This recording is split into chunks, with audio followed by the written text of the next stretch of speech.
Welcome to the final portion of your evening, man. This is so what y'all saw the comedy show. That was cool. That was cool. It was cool. But I felt away. I was like, we cannot just tell jokes and not really like get into like the mental health aspect of what we do as entertainers out here in LA. So this next segment, and the final segment of the night, and then they're gonna put on some music, y'all can chill, go home, whatever you want to do. This final session is called Keeping Your Head Above Water, because the purpose of this segment is that it's a lot of talented people in the city of LA that we live in who have come here, moved here, live here, and I've seen too many people either commit suicide or they just not who they used to be when I knew them back in the day, right? So I want to have a relatively light discussion with some of my favorite people. I chose these people because I see them working, I see them keeping their head above water even when I've seen them go through shit, right? So I put together a very special panel of people for y'all to check out, and I'm gonna bring them up one by one. And if y'all can start making some noise right now, we can get into it. Yeah!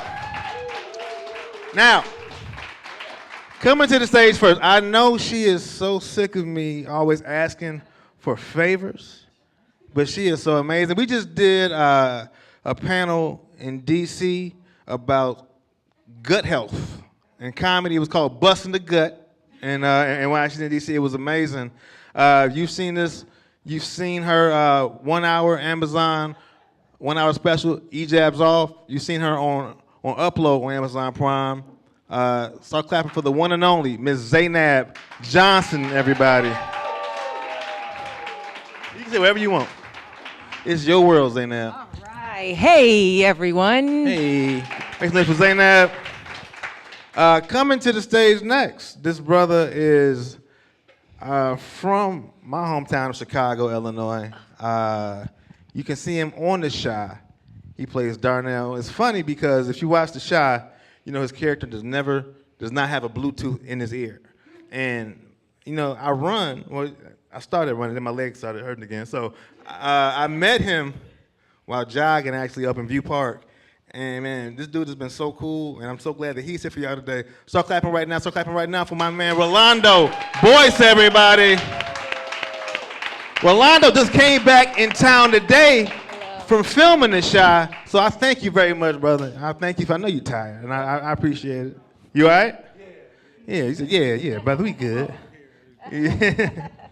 All right, man. Next brother coming to the stage. I honestly say I would not be in LA without this dude. He gave me my first writing job on a show he created called Hood Adjacent. You've seen him on The Real Husbands of Hollywood. You've seen this dude on some of the funniest sketches online. So clapping for the one and only James Davis, everybody. Keep clapping, y'all. Keep clapping for James. My boy James Davis. I just choose the only one I didn't know. All right. Coming to the stage next, this is also another great friend of mine. You've seen him on Nickelodeon's Cousins for Life. He played on Insecure as the amazing character Sweetie. And you can see him every Sunday hosting Chocolate Sundays at the world-famous Laugh Factory. And he's now a paid regular at the Comedy Store. Start clapping for my man, Ron G., everybody.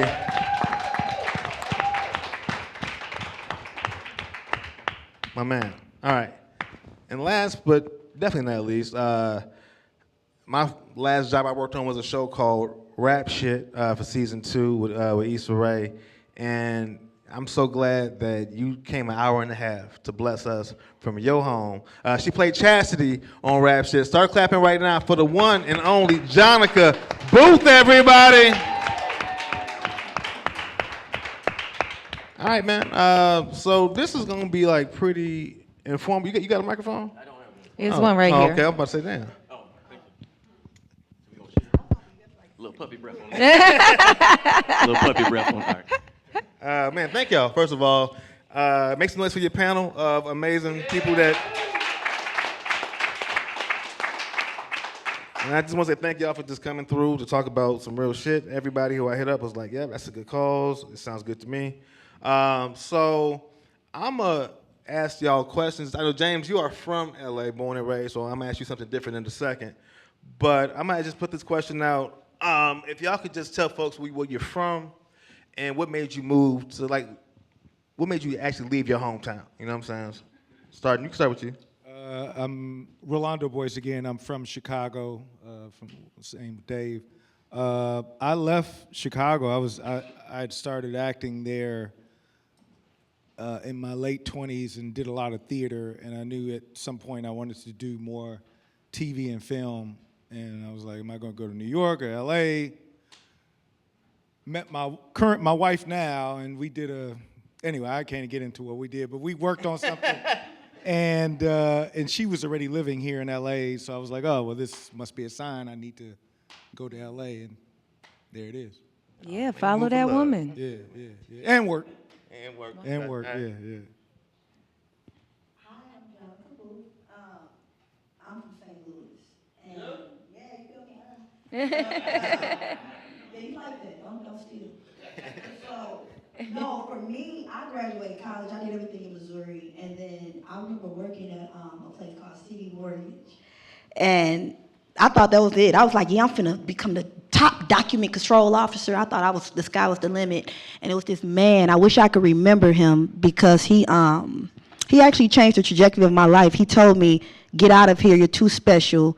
This is a graveyard for dreamers. Well, St. Louis is a city? No.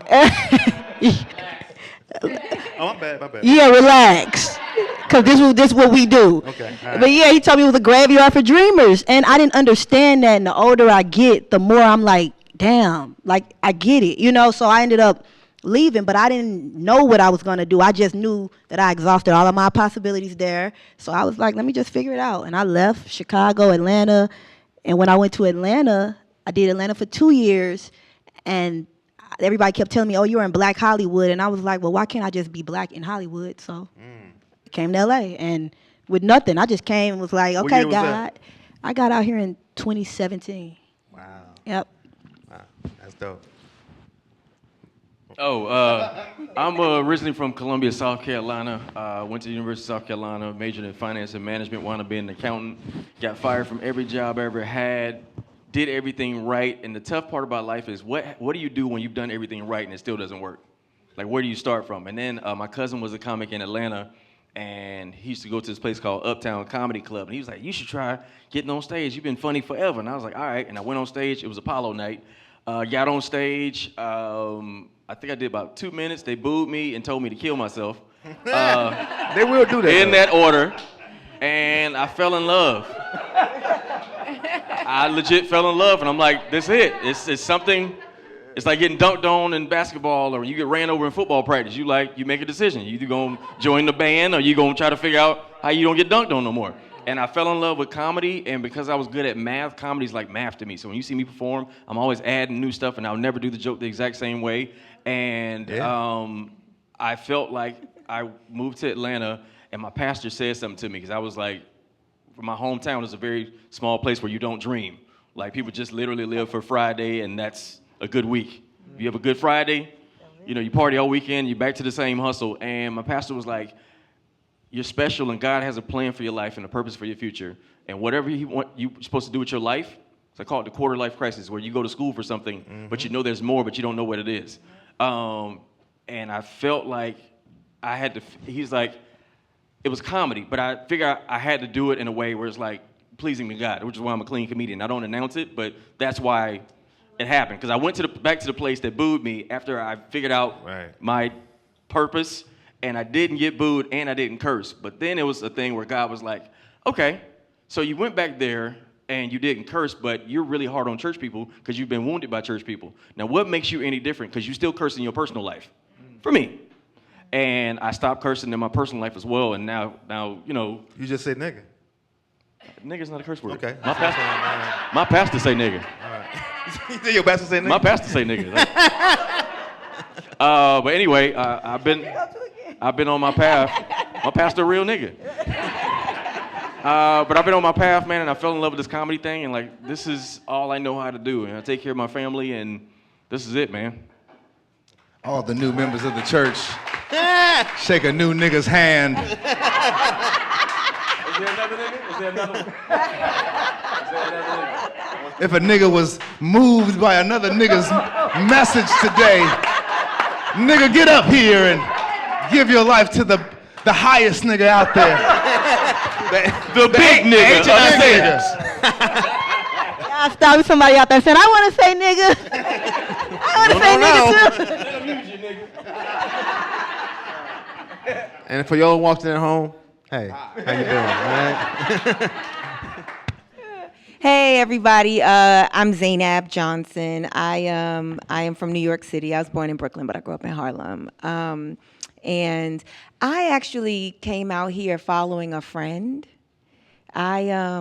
She was really passionate about what she wanted to do at the time. She was like a spoken word artist trying to transition into a rapper. And she came to me one day, we had just graduated school, and I had like started teaching, and she was like, I gotta move to LA. And I'm like, for what? And she was like, I'm gonna be famous. And I was like, none of my favorite celebrities, I have no idea who their best friend is, you know? So I was like, let me go be famous with her. And at the same time, my father had just passed away. So there was something really urgent in me to have no regrets. Like, I didn't know what I would do when I got here. I didn't know how it would go. I didn't know how long I would stay. I had no idea I'd ever be a comedian. But I knew that I had to move, like physically move. And so, yeah, so I came out here and wandered for a bit and then found comedy. That's dope. Yeah. Give it up for your panel, all right? Oh, wait, James. No. Oh. James got got a different question. I'm sorry, I was trying. You know, when you're a woman of a certain age and you don't have kids, you try to take care. That's nice. That is nice. I tried to save it. Now, James, I didn't forget about you, all right? I know you're born and raised here, so my question is a little bit different. So one, I still want you to answer, you know, what made you want to get into the entertainment business, but also I want to ask you a real ass question is, how does it feel? I said ass, okay? I know what I said. I said ass in earlier in my joke, assassin, okay? Right? I said it, right? So my question to you, James, is how'd you get into this biz, first of all, but also seeing people come to your city from outside and ended up being so sad. Like, just like people who say, I'm coming here for these dreams. Like, how does it feel just to be in a city of like transplants in your own city, like with you being in this business and you seeing everybody chasing their dreams? So I know that's a kind of a long two-part question, but I would love to hear your answer. So first and foremost, I'm just an extremely blessed individual. Being from LA in this industry, but I'll get into that later. But so when I was real little, my mom signed me up for Marla Gibbs' acting workshop or some kind of like performing arts workshop in Leimert Park. And I signed up for that and did that while she was in law school. She would go to law school and I'll go there. And in the process of that, like they had a dance instructor who used to dance for Michael Jackson. Marla Gibbs is there and she also does acting classes. And it was really fun, and I ended up getting an audition for this movie called Life with Mikey with Michael J. Fox and some other person. And so at a young age, I got an audition for a movie, and it kind of like, that was my first kind of taste of the bug. But in LA, like, and just in the black community, like acting is not really like a flex. So like, it was just an interest, but like nothing that I was like outwardly like talking about. It was like, yo, I'm talking about basketball. And then for those who don't know, I was really passionate at golf, really good at golf, and I wanted to be on the PGA Tour. I went to college thinking like I would play college golf and like pursue professional golf. Then got our academic probation real quick. And college for me was just, honestly, like I was like really smart. I was at a really good school, but I just was like failing out of class because college for me was about learning, but not about turning in assignments. And also, it was about learning about myself. And like really in college, I learned to love myself and my personality. And my big cousin, who's like a big brother to me, he was doing extra work. And he got me extra work, and so then I got the little bug again because I was on set and I was doing extra work, and I was like, yo, anybody who knows extra work, that's like slavery, extra work. Yeah. And but like if you got that dog in you, when you're an extra and you want to be over there, it clicks. Like, now I got to do everything to have my own trailer and not be over here with the extras. I want that. And so then dropped out of college and started pursuing acting. And when I realized I wasn't getting no auditions, I was like, I found a Craigslist ad for the Comedy Store. Didn't know it was a bringer room show, but brought the homies, went up. And I told myself, if I bomb, I'm gonna stop doing this. And if I do well, I'll keep doing it. And so I kept doing it. I was an English major in college, so that led to writing stuff. And that's how the journey started for me. But being from LA is an extreme blessing, but it's a blessing and a curse. It's a blessing because, I mean, if we're gonna talk about mental health, I can always go to my mama house. I can, like, my grandma, she's not doing too well, but before, like, my grandparents' house, my uncle, like, having family that I can go to is my cheat code. It's literally my cheat code. I've never been out here like, if something don't work out, I'm gonna be sleeping on a couch, because I was already sleeping on my mama couch. So, and if someone went there, grandma couch, cousin's couch. You came like, to my crib, and guess what? I slept on Dave. If I'm in Chicago, I got Dave's couch. I slept on the floor. I couldn't afford a bedroom. I was on the couch too. I gave him my couch and I slept on the floor like his dog, like literally next to him. No, not like, but like my dog, you know, because I'm like his dog, like because I'm blessed. But like, so being from here. Oh yeah, that dog. Yeah. Okay. Yeah. But being from here and having that like that base is just a game changer. But on the other side, it makes you very comfortable. And I feel like a lot of people from out here, because they have that comfort zone, they don't have the hunger of people who come from out here. And we immigrants. Like, yeah, I mean, like, y'all have to make it or you have to go back home. Or you have to pay rent. Like, I didn't, like, at the time, and even now, like, it's not the most braggiest thing to say, but, like, I lived with my mom till I was 30. I could have, like, moved out earlier and, like toughed it out more, but like I have a great relationship with my mom. And yeah, she started asking for a little bit of money, but like not rent money. It was just like, so like I stayed there. You can't be living with your mama at 30, so at 30 I was about. But I had money, I was working. So, but like the point is like I realized watching people like y'all that I really had to grind though, like, cause you see people really working and then you see yourself being like, maybe I'm not gonna go to a show, or maybe I'm not gonna go to audition, because your homies are here. It's just a comfortable environment regardless of your grind. If you're not from here and you're not grinding, life is bad. You know, like you're literally not only grinding to survive, but also for your enjoyment of life. But like, I can be here, fall off, be a bum, and still have my family and the friends who still want to hang out with me as a bum. You threw the best alley-oop there. You didn't even know I was going with that, but like the way you just made that segue. So this is for the rest of y'all now, with James saying that about his level of comfort and how you can just call up your homies, your mom. I'm having lamb chops. You know what I'm saying? Like doing it. Mom made red beans and rice. Like set was bad, but the plate after was fire. You know, like. So when y'all are not in good mental spaces, is when stuff happens. You didn't get this show, right? This show got canceled. You didn't get this role that you thought you were going to get, right? Like, how do y'all deal with that as immigrants or as transplants in LA in terms of finding that safe space or that tribe? Anybody? Just jump on it. I mean, for me, cause my show got canceled. I said I cuss. Now I'm gonna tell you now I cuss. All right. Now. Should he put that on me? No, for me, our show I got canceled in January. The worst part for me that I learned is I cannot tell my mom that I have an audition, cause she gonna say, "Did you get it? Did you get it?" What they say? I learned that early on. I don't tell her nothing. Yesterday she called me and was like, "What you doing?" I said, "I'm on Verizon. I booked a commercial." Like, I tell her once I'm there. I don't let her know what I'm doing, because she'll put more pressure on me. Or, you know, my family put that pressure on me more than I put on myself. But my first manager told me, you know, you only turn around when they call your name.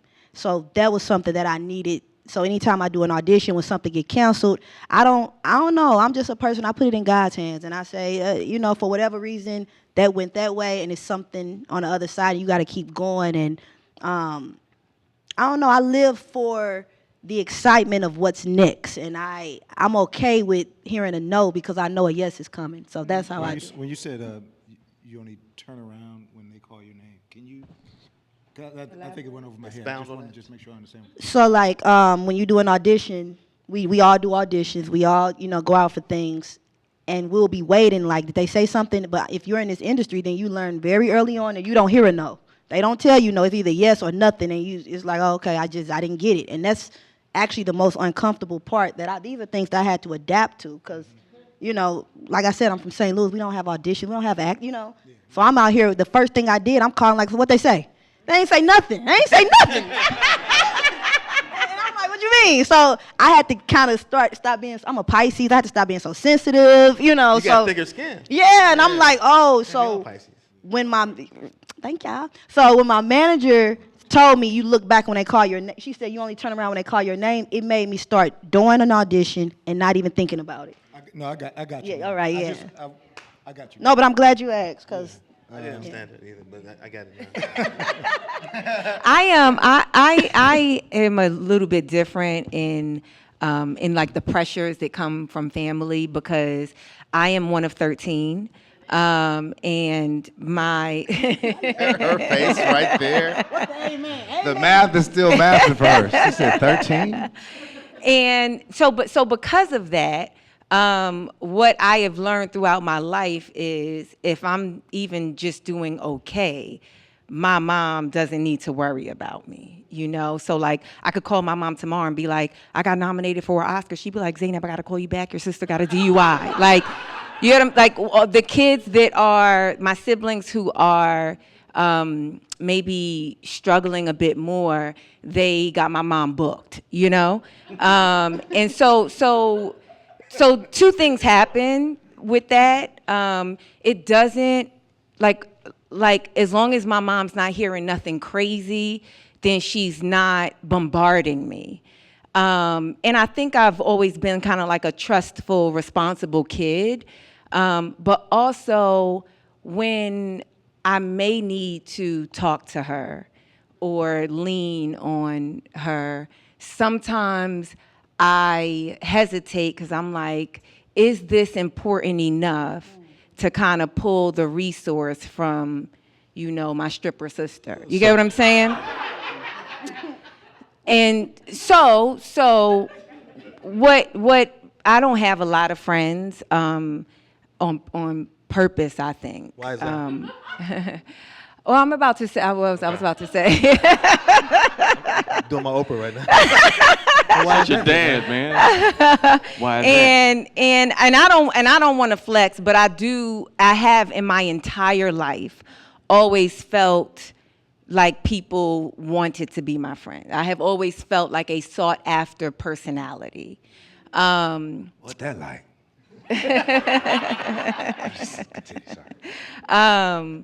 But I believe myself to be a really valuable person. And so I don't give that up easily. And so the people who I deem friends, they get all of me, and in turn, I feel like they give me all of them. And so very early, which was a really different concept for me because I'm from such a big family. Like, I remember in like elementary and middle school when people would be mad, I would be like, you don't even understand. I have like 10 friends at home, and so it wasn't until I became an adult that I started to like look at like, oh, this is like a different type of family, and I've been very fortunate to find a few people who I think are so valuable. And over the years since I've been here, they have constantly like affirmed that and have supported me in the times where I'm feeling alone or feeling discouraged or whatever kind of negative or hurtful adjective you want to insert there. I feel like I have a wonderful core of people, And last thing, I do feel like people may not know this, and the general public may not feel this, especially maybe after watching like Cat Williams on Shannon Sharp. But I believe that the comedy community is extremely supportive. I truly believe that. I feel like I see it. And so I'm often very grateful that I discovered the comedian in me, because I do feel like it's a really supportive space. I don't feel like that, but Oh, okay. No. Put a pin in that, because I'm going to Okay. come back to that in a second. But I do want to give you opportunities to tell y'all stories, too. yeah. Well, for me, I feel like when I moved out here, I achieved a lot of success early, and I'm from the South, so I thought everybody was my friend. And then you find out when you get stuff that other people want, then they turn on you. And then I'm finding out like, oh, y'all not my friend. This is weird. I thought y'all was my friend. And then people will tell me, and usually find out men don't like you through messy women. Yeah. They'll pillow talk with a woman, and you only find out because the man would never tell you that he don't like you, but the woman he's messing with or likes, who wound up liking me, will tell me. You're answering a different question right now. I'm talking about with support with friends and stuff like that in comedy. Okay. So for me, it feels different. Like just, you don't know who's your friend. And so part of the reason why I even got married was I struggle with community with men in LA because I operate different. Because usually you build your friends around your habits. You know what I'm saying? Like you have the smokers crew, you have the drinkers crew, you have the guys who chase chicks. And after a while, I was like, this feels weird. I just want to have a family. And so I got a family. And so then when you become a dad and a family man, then your friendships become different again. So it's certain conversations that you have, it's like a fraternity that everybody else won't get, you know? Yeah, we've had some great conversations. Great conversations, man. About this life, you know? That transition, when you start having a kid, and then what the city looks like after that, because then you start, the success is not as important as, man, I take care of my family for a living. Like I could take care of my family for a living, and that makes me happy. But I still struggle with that, because as James mentioned, I struggle with the community part and just having cool homies that I know always got my back and happy for me. Because I had to, one of my biggest fears, I'm kind of drifting off a little bit, was becoming the bitter old comic. I've been doing this so long, I've seen so many bitter old comics. It's most of the people who Kat was talking about. They just bitter, like and you'll feel it when you're around them. You have the career everybody want, and they'll still be complaining. I'm like, what? You know what I'm saying? But I didn't want to be the bitter comic. But God told me, He was like, instead of you being bitter about young comics who are doing social media and passing you, you need to celebrate everybody. Because when you get your turn, you want everybody to celebrate you. So that's why I unpacked all that. I didn't get this thing, and I try to celebrate all my friends who are doing well, because I want to be the friend that I want people to be for me. The more I become successful. That's going to be a talking point too, about reacting to stuff that you don't receive in the city. But that's a good. That's good. But I'm happy for you too, Zainab, because I'm glad that you feel loved and supported by people. Like, you're just kind to everybody, and I feel like you definitely deserve that. But some people are just different. Like, some people don't have the same experience, and I wish that we all did, because I hear comedians complain all the time about not feeling supported, or I'll see a young comic get that a lot of bitterness. opened up spot at Chocolate Sundays, like hosting First Impressions, and all the comics talking bad about him. I'm like, yo, like, buckle up. I've been here before. All right, put a pin in that. Ro. I think that for me, I'm fortunate that I have a family. Even when I started, I was a young dad. So when I started, I was a dad before I started acting. I started in my late. Yeah. Your IMDb page is crazy. It's crazy long. Yeah. Bro, like you get even. I stalked. I had my son, my first child at 21, but I just started acting at like 27 or something like that. So it was always a grind. It was. I think I had thick skin early on. It's just, I need to do this because I need to support my kids. And then even after I got remarried, and we have, and my wife is an actor as well. And I think we kind of, as far as like, your question was like rejection and things like that. I think we were able to, we understand each other, so we were able to comfort each other in those times of, I know that was a big one. I know you really wanted it. It's going to be another one. And just, I think hearing that confirmation from someone was always really nice. And we still do that back and forth. I agree with you. I don't tell my mother anything. If I've made the mistake a couple of times, like, and it wasn't even something I really thought about. I was like, yeah, I'm about to go on this audition. I'll call you as soon as I get back. And then like a week later, so what'd they say? What did who say? The audition. I had like 3, 4 after that. What about your wife? Oh, yeah, of course, yeah. We again, it's just, I think it's more of a support thing, and then I think it's constantly, also, this is what I was trying to, not to forget, is that if there is an audition or something that goes on that, you don't get it or whatever the case may be, I think having a family and having kids, the kids come in and they have something going on, and I forgot about it already. Because I think that's what I was going to say, is it kind of helps, because acting is not everything I have in my life.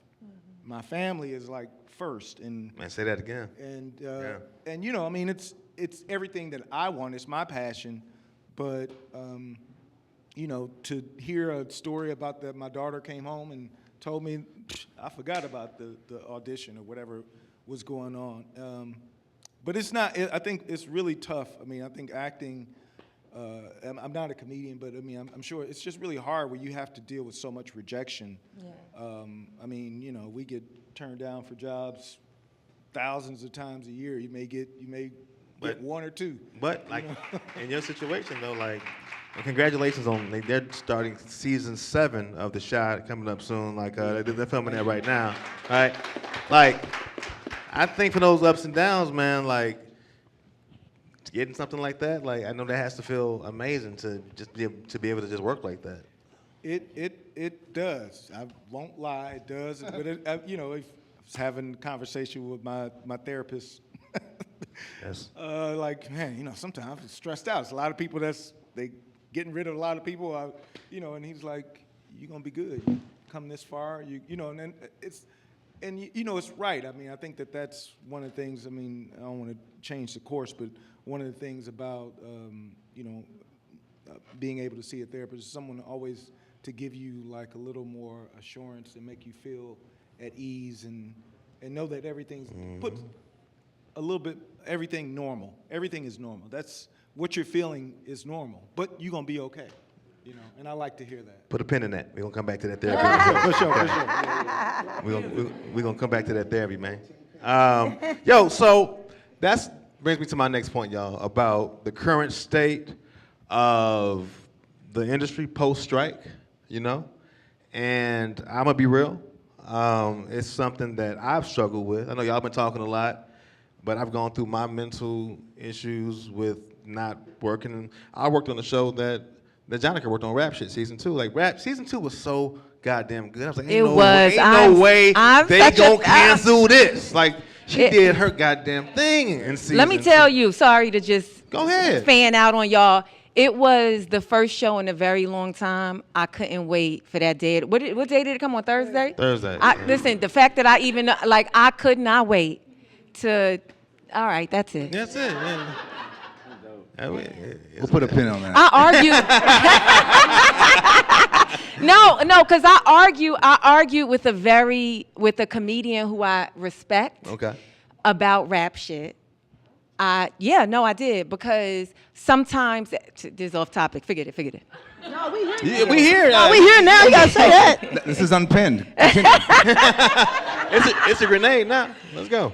So sometimes as Black performers, we are always looking for a very specific elevation of storytelling, right? We're looking to fulfill a certain gaze, right? And this guy, very accomplished. I mean, he sells so many shows every single season. He show ran so many shows. And so he is smart, he's respected, he's all of these things, right? A friend, and I was going on and on about how I love this show, Rap Shit. I loved, right? And he was like, he was making it like a white-black thing, like that's all white people want to see. They want to see ghetto girls in Miami. I said, but what makes their story not valid enough to tell? Amen. Like, what makes it not worthy? I'm mad. That's all that was.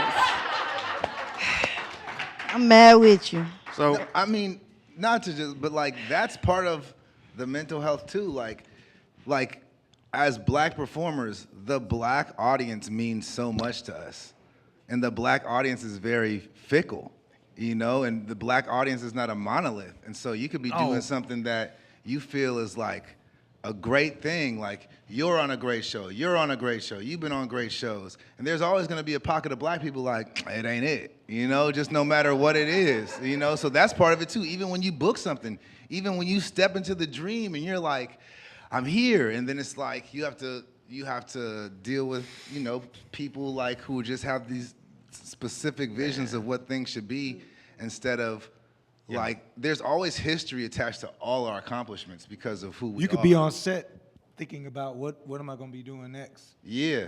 Oh boy, what am I going? You can't even enjoy the moment. Yeah, exactly. Oh boy. Or you doing the scene and you worry about the comment section. Or as you're doing the scene, you like, man, the comment section gonna kill me. Yeah. that's wild. I'd have people ask me to do stuff. I'm like, I'm not doing that because I know the comment section. I'm good. But I'm sorry, Dave. You were getting to like the strike and the post-strike. It's wild because this is the second time James has really hit the next talking point, right? So the next talking point was black people are not a monolith. Literally, that was on my phone, right? Wow. And the fact that he said that is that, and you all might not realize this, but a lot of the shows that you were watching and a lot of them streaming, like the money has dried up. The streets are dry. Okay, it's like Ronald Reagan came through, got rid of the shit, and now it's clean, and we out here trying to find a hit. We're trying to score, and really a lot of the stuff that's just being sold are like non-scripted things are like based in reality, and it's just not a lot of things that are going right now. And the fact that, as you see, our common denominator is being all black entertainers and writers and all part of the equation. If you think about it right now, it's not really a lot of black shows that have come out or dropped recently. I cannot, and I try to think of something. So the industry right now is very corporate. It's money first. And think about it. A lot of our favorite shows came in a time when there was an abundance of money and you could take risks. And you can give a show two. If the Chappelle Show only went one season, we would have, like if Chappelle came out right now, it'd probably go one season or get canceled after the second because it's either a home run or a cancel. And that affects creativity because now the more original or unique your idea is, it's scarier. Everybody wants to reboot or remake because there's a brand attached to it, and there's an assumption that if I put House Party or Happy Gilmore or something that came out 20 fucking years ago, if I still put it on now, all the people who went to that movie 20 years ago are gonna come, even though this new movie ain't that movie, we just put the name on it. Good Times. So, and I'm not dissing Good Times, but Good Times is an animated show, and then they try to bring the Good Times audience, and they put the name on a show that is not Good Times, and so people didn't like that show because that's not Good Times. But non-black people, Temporary layoffs, man. but non-black people, they think that we are a monolith, and so they're like, that's a good idea, but what's the safe idea that all black people will come to? And for them, that defaults them back to a stereotype of a weak-ass idea where they cast safe-ass actors, and then that shit gets canceled because they're like, why didn't the black people come? And they're like, because you don't know black people, and we don't want to watch that. And so, but creativity is very hard to do right now because they're just worried about money, and is your idea gonna bring in all the categories of people? And that's not how you're supposed to create. You're supposed to create personal stuff that everybody can relate to. I want to say this too, man. I have to vent real quick. I don't know if you watched the show that James created back in 2017 on Comedy Central. That was the smartest and funniest show. Like I remember, this is when Colin Kaepernick took the knee, right, and people wasn't singing the national anthem, and then he did his own version, a trap version of the national anthem that slapped. When you did that field piece on the black golfer, actually the whole episode was about black golf, right? And what was it? What was the young cat's name? Chris Styles. Chris Styles, right? And you saw how genius that was and how great that show was, but also how black that show was, right? And we only got one season of that amazing show, and now we just watch South Park and The Office every day on that same network. What was the name of the show? Hood Adjacent. Hood Adjacent. It's on YouTube. Go check Paramount, it out. Paramount Plus app. but my segue into that point, talking about this lack of jobs, makes it a lot more competitive market between us to land writing jobs, to land acting jobs. And it's almost like we have to have the mentality that makes us depressed that there can only be one. There can only be one of us that is going to land this, whether it's on a white show, whether it's on a black show. So that sense of community that we were talking about can kind of get thrown out the window when people don't tell people about opportunities, or if somebody gets a call back about something, it's like, you know, they feel some way. And I think the biggest thing about it is really making us depressed is 2 words: social media, right? When everybody is posting their wins. Comparison culture. Comparison culture, and you feel like, damn, I'm not posting nothing because I ain't got nothing. And if I ain't got nothing, that means that I ain't nothing, right? And how do y'all deal with being in the machine and seeing these things on your phone? Do you not have Instagram? Do you take breaks? How do y'all maintain y'all sanity in this shit? It's a constant level of stress that most people, the average person, don't understand. Like, if you don't do social media and that's not your thing, you don't understand. Because I was at the comedy club the other day, and a club owner was like, "Hey, you know anybody who's okay funny that has a big following?" And I'm standing with a bunch of comedian dogs, like just great comics. And he was like, "I can build a show around them." I'm like, "Why don't you build around the show around people who are actually funny, so when people come to the comedy club, they'll want to come back again, versus getting the one trick off and everybody came to see the social media dude and get a photo, but the person's not funny." And you have this thing where it's like, as comics, it's no longer about how funny you are. They care about your social media numbers. And the toll that takes on me as a dad trying to do social media, I'm with my family, but I'm playing with my son, and I'm on the phone. And I want to throw my phone away. When I make it, I'm throwing my phone in the ocean, and I'm going to post when I feel like it. People are like, "Ron G posted today," and they excited because I want my life back. But you do so much content. Is that because you feel like you have to do it? A little bit of both. I feel like social media got easier for me when I found my thing, because it's a whole nother craft in itself. Like, people that are really good at social media, people that you love, they do one thing every day, the exact same thing every day, and people love it. People love it. You know, I thought you had to find a variety because I'm an artist and it had to be perfect. People don't care about that. I learned, especially when you're in people's face every day, you become a whole superstar to them. Literally, if it's, even the content is okay, if you're in their face, they feel like they know you. So for me, I try to post about stuff I really care about. I love relationship stuff. That's my jam. I do stand up. That's my jam. And then I try to post like my family when I feel like it. You know what I'm saying? 'Cause I'm with my family, and I'm like, if I can do content with my family, then I won't have to separate myself to make this special content outside of my family. So I try to do stuff in motion to make it make sense, man. But it's tough. And I said, just the emotional toll social media takes, I think it's not healthy. It's not. I'll just push back a little bit on just one thing you said, Ron. You said when you make it. I'd argue that you've made it. Talk your shit. Yeah. And I think that's part of like the language that we use, even just with ourselves. I think that is a big part of like our mental health, how we talk to ourselves and about ourselves on a daily basis. Do you still have goals that you are trying to attain? Absolutely. You know, but I mean, yeah, I'd say you make it. I personally, I'll erase social media off of my phone for some time. I'm really good at making it seem like I'm engaging, because I'll go on, I'll download the app, go on and post what I want to post, put it in my, you know what I'm saying? Like I'll post, oh, here's a stand-up clip, here's my stories. Then I'll exit out and I'll erase it right back off my phone, because. Also, I see social media as like like the voting booth. I'll block you. I can mute you. You ain't got to know what's going on with you don't have to know how I engage, you know? I'm going to do whatever I need to do to maintain my sanity. And if that is deleting an app, if that is following my friends, but I don't like what they post, so I mute them. I don't care. I don't care, because ultimately, my first concern is my well-being, my mental well-being, because without, that, I hate to say the cliche, but it's like you got to put your oxygen mask on first, So I do it all. I am very particular about who I follow. This probably doesn't work, but on TikTok, I have never liked anything. Don't get me wrong. I, in my soul, be liking a lot.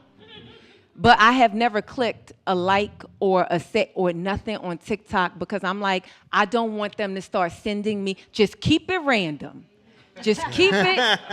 You know what I'm saying? Give me something new every day, So I never have, that's how I do it. My issue is that I was an Instagram influencer before I started stand-up, acting, anything. So I knew that when I wanted to take acting serious and comedy and all that, then I had to stop.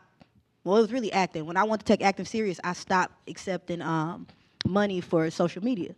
So, and then it felt funny because people like, oh, I bought the flat tummy tea. Does it work? I'm like, bitch, I don't know. I don't know. They paid me. I don't know. So I don't like lying. So now that's how I was making a living. My mom like, how you pay your rent? Flat tummy tea. So.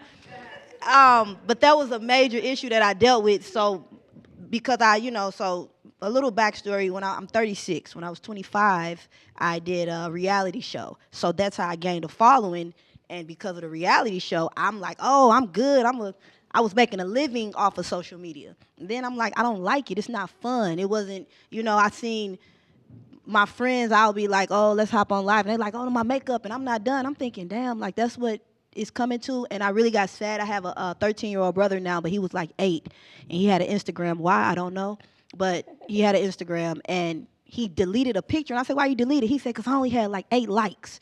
And I'm like, damn, like that's really what they're valuing. They're basing their value on as a kid. And I don't have kids, but he's dear to me or whatever. So that made me kind of step back from social media. And it does, it's a lot of comparing, and especially now when I get on, a lot of people asking me what I'm doing, and I'm doing things, but I'm purposely not talking about it because, I don't know, I'm getting older, and mentally, it's not older with my age, it's mentally being older, like, this means nothing. Because I know so many people with millions of followers, girls, the men can pay to have them. You know what I'm saying? They cost $1,500. I know people that stand on people's couch. Like, I know your real life. So now that I know that, it's like, You said it was $1,500? Yeah, $1,500. I know somebody is about $700 if it depends on what you're looking for. Everybody, it's a price on everybody. It's a price on everything. Somebody was like, James got that TV show, but he living with his mama. He said $1,500.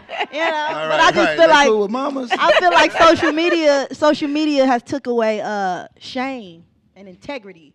And all my friends, they be thinking I'm the old head, like, oh, you so old, like, live a little. And I'm like, y'all just don't have no morals, like, I treat social media like a vice, and I'm honest with myself.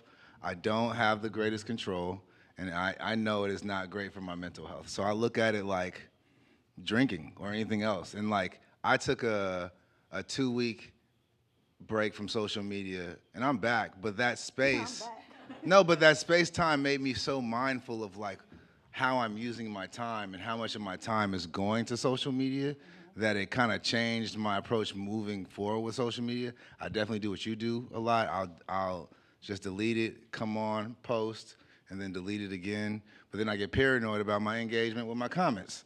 So in general, I just feel like as a spiritual person, like social media distracts me from my relationship with God, because I start focusing way more on the world and the people around me instead of myself and God.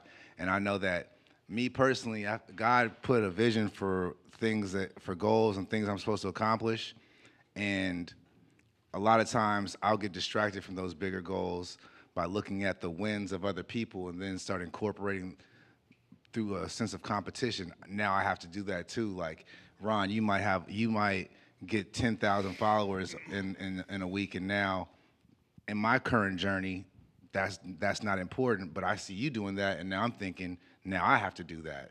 Or Zainab drops a special, and I might be writing a script or doing something else, but now I'm thinking, Where's my special? I haven't dropped a special in a minute. And so for me, it just distracts me from, I guess, my vision and that connection to God's vision for what I'm supposed to be doing. It's toxic. It's toxic. It's toxic. And, Literally toxic. And particularly because the algorithm, like when I knew I just had to like remove myself, it's like the algorithm was, algorithm was becoming my God. By that I'm saying that like I was waking up in the morning frustrated about how to please the algorithm. You know, how can what do I need to do so I can get followers, so I can get these random people who don't know me to see my stuff? And when really, like, I personally feel like God has mapped out a kind of plan of things I need to focus on. And I also just go by the wave of what's happening. If Instagram is popping for me, I take that as a sign from God, like, you know what, then drop right now. They feeling you. But if I'm dropping stuff and I'm not getting views, or I'm looking and my followers are dropping, I used to stress, and now I'm just like, all right, well then it's not a social media time, and for me it's not right now. Like I'm pre-producing a pilot right now. Like there's things in my life, like I this year went to UCB and started taking improv classes. I talked to Ron about this. I went back to acting class, and I literally just in general I was like, I can't control social media. What can I control? And I was like, my biggest goals, when I dropped out of college, it was not to have fucking 1 million followers. It was not to be an influencer. It was not to have 1,000 comments. It was to be a movie star, a superstar comedian, a person who's a producer. And if I can use social media to advance those goals, dope. But those are the priority. And if I dropped, also I realized half of the people I really like, I look at their career, like, and what they're doing. A lot of them people got like 25,000 followers, 10,000 followers. We over here tripping over followers, and they go on a set and got hella lines and projects lined up. And so it's like, it's all really like a perspective.